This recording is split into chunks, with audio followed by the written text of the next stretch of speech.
मैं आपको भगवद गीता से कुछ श्लोक लाना चाहता हूँ। आपको 3 गुणों से परे जाना चाहिए। 3 गुण हैं सत्व, रजस और तमस।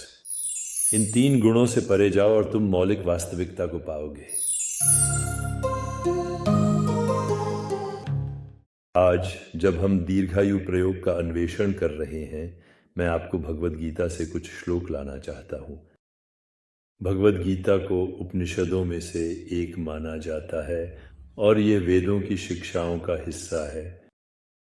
भगवान कृष्ण गैर स्थानीय अस्तित्व का प्रतिनिधित्व करते हैं और अर्जुन उस गैर स्थानीय अस्तित्व का स्थानीयकरण है, जो अहंकार से बंधी हुई व्यक्तित्व है, जो हमेशा विकसित हो रही है। तो यहाँ कुछ वाक्यांश हैं जो बहुत गहरी उनकी मौलिक वास्तविकता की समझ में। तो यहाँ पहला, जिसे मैं आपको अध्याय 2 श्लोक 45 से पढ़ रहा हूँ, कहता है कि आपको 3 गुणों से परे जाना चाहिए। 3 गुण हैं सत्व, रजस और तमस। तो सत्व ब्रह्मांड की रचनात्मक प्रेरणा है।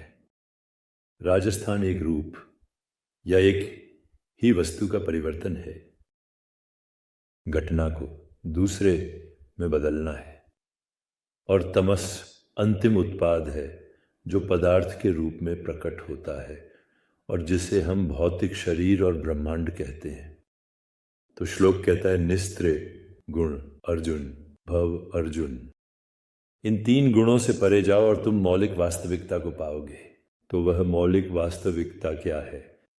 गीता में कहीं और भगवान कृष्ण कहते हैं, मैं क्षेत्र हूं और मैं क्षेत्र का ध्याता हूं। इस मामले में क्षेत्र कुरुक्षेत्र है, चेतना का क्षेत्र, जहां दिव्य और दानवीय कहने के लिए एक दूसरे से मुकाबला करते हैं, लेकिन हमेशा योग के माध्यम से, दिव्य योग के माध्यम से जीतता है। तो वह श्लोक कुरुक्षेत्र है। कुरुक्षेत्र ही कुरुक्षेत्र है, जागरूकता का क्षेत्र, और जहां आपके और आपके छाया स्व के बीच लड़ाइयां लड़ी जा रही हैं। क्षेत्रज्ञ, क्षेत्रज्ञ जिसका अर्थ है क्षेत्र का ज्ञाता।